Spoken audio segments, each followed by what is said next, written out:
Hey Iris, turn on the lights. Did it work? Excellent. Hello, I'm William Gallagher and this is 58 Keys, which, as always, is for writers like you and me who use and who write on Macs and iPhones and iPad. And this just entered my head. Maybe we write in Morse code, that we flash, use smart lights like that. Hey Iris, ... Yeah, okay, anyway. Despite that nonsense, do subscribe or support 58 Keys on Patreon because there's always so much to talk about. I mean, always so much to talk about. And this time, if you and I talk long enough, my office lights are going to come on all by themselves. Well, they will if it gets on late into the evening when it's dark here, or they will. All right, they will if I move around enough that my motion sensor in here gets. All right, okay. And if I remember to replace the batteries in that motion. Oh, get off my back. There. The batteries in this motion sensor I use, they last for like 2 or 3 years, and it's only been about 3 weeks since the ones when I'll get to them. Okay. Here's the thing though, I can't see any benefit to you of my listing which batteries I plug into what smart home devices like motion sensors or other lights and things. I want you to see some of what's possible if you aren't already deep into this, but this can't be a shopping list. Well, it can be a shopping list. Tell you what, I will put a list of as many devices as I've got and as many links to them as I can remember as I walk around the house in the description below. But I don't have, say, smart door locks or smart thermostats. I don't have smart ceiling fans, any of that. And, well, I do have smart lights, like you've seen. I do have smart cameras and motion sensors without batteries in them. There are close to countless manufacturers making definitely countless versions of all of these. Tell you what, I'll list mine if you list yours, okay? Instead of being overly specific, let me instead be overly general. Let me first tell you, this is what I'd really like to do. I'd like to first tell you the one thing that I think has made smart homes and Apple's HomeKit system worth looking into, worth using it at all, actually. And then possibly, if I don't drive you away, showing you where I may have gone a bit far. Yeah. All right, I'm going far, but you'll want to do it as well, possibly. Oh, and also we'll end with a little bit about the prices so that you know whether or not it's worth bothering to look into this in the slightest. This is what makes smart homes and Apple's HomeKit worth it to me.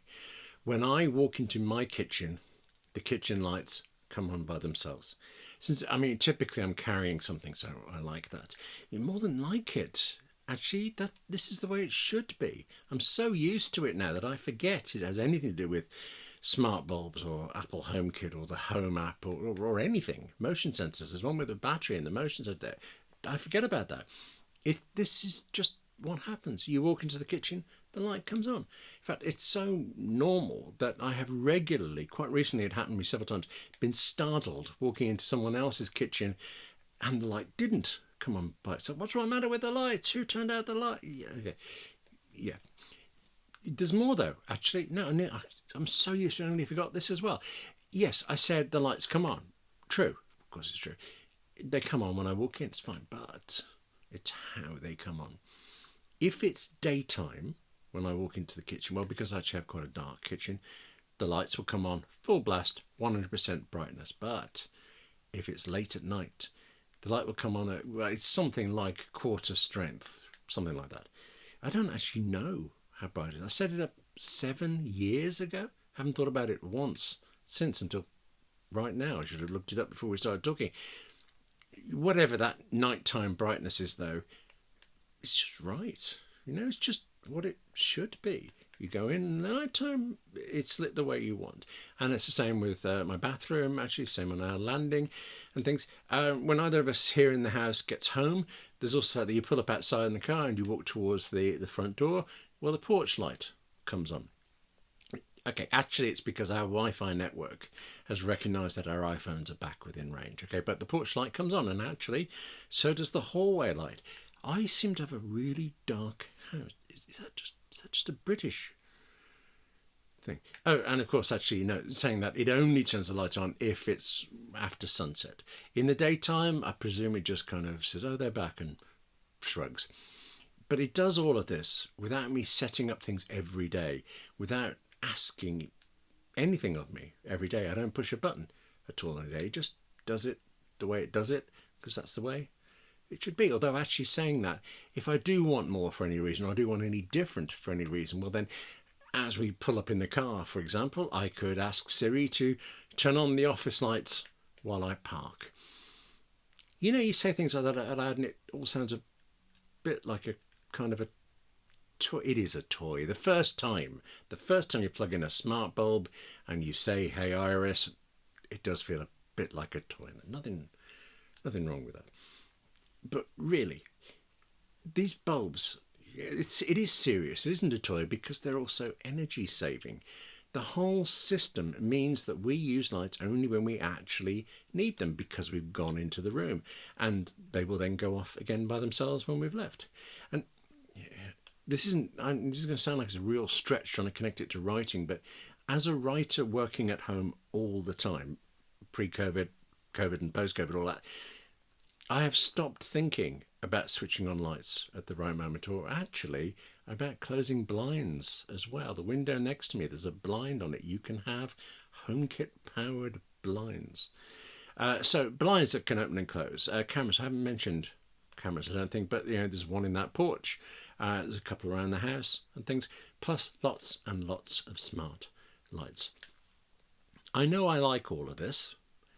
I think, kind of hope, that it all sounds reasonable, or at least it does, as long as you stop watching now before I go too far. Goodness, I really thought you'd go. Okay, not gonna lie, even I think this was overkill eventually. This is a Streamdeck. There's a whole 58 keys about using a smaller version of that, but since that episode I got so into it that I bought the big one. And here, right there on the Streamdeck, is a button that turns my office light on and off again. I need a light shade, don't I? A bit bare. Anyway, I'm at the desk, the button is right there. It's only really overkill when you learn that I had to program the Streamdeck button, getting that to launch a shortcut that I wrote, and in that shortcut, learn how to control HomeKit. And then do it all again, so that the next time I press the same button, it switches off the light. I think we need to talk about practical things now. Such as prices. Right, yeah, problem. Not only are there so many companies making so many smart devices for HomeKit, there are more for Alexa and Google's versions, but lots for HomeKit. At least there are a lot here in the UK. There are many, many more in the States, and they are a lot cheaper in the States because I suppose there are more of them. But just as one example, give you a couple, but one to give you an idea, a flavour of it. The most recent thing I bought was a smart button, actually, for that garden room. So rather than always having to call out to Siri while, say you're in a meeting or something, you can go, that's very interesting. I vote to propose that meeting, and then push the button, push the big button. I like a big button. Push the thumb button on the desk, turns the lights on or off. Just realised you can get away with surreptitiously pushing the button, but when the lights flare on around you, that's going to be noticed in the meeting. So the job is, look, thump. That button cost me £20, which is about $25 at the moment. The button I got is actually a Philips Hue smart button, and I did that because I like Philips Hue. I have a lot of Philips Hue bulbs.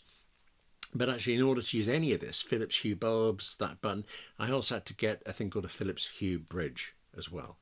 If I were starting out today and I chose to get Philips Hue bulbs, which I suspect I would, what I would do now is I'd spend, it's £150 here in the UK for a starter kit that includes the Philips Hue bridge that you need, a smart button now actually, and I think it's 3 bulbs.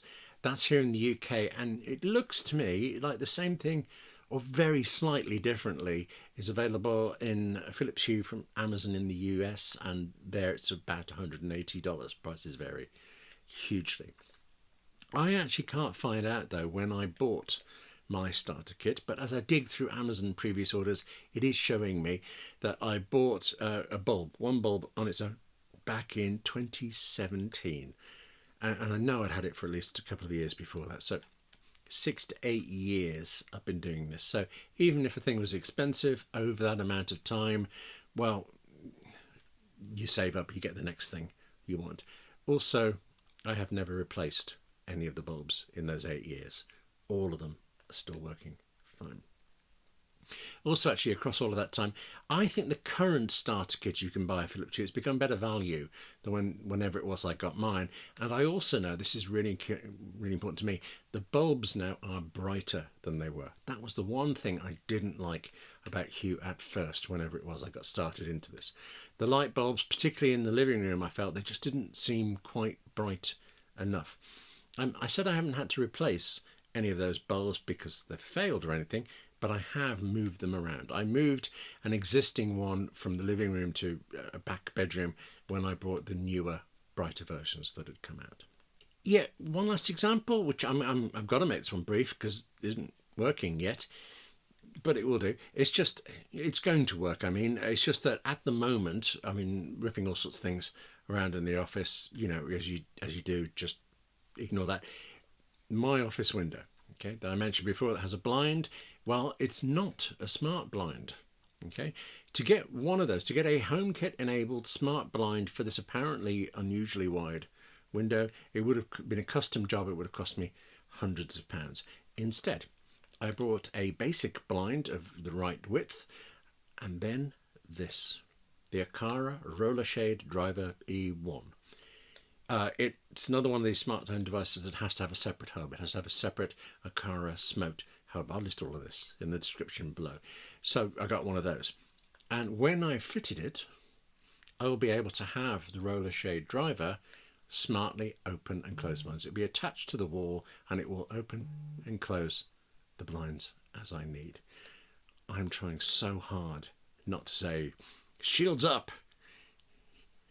Yeah, well, that's definitely it. Let's stop there again. That's it for this edition of 58 Keys. Thank you very much for watching quite so patiently. Now, take care of yourself. Write more. Look in the description for any of the details you're interested in. And I will see you soon.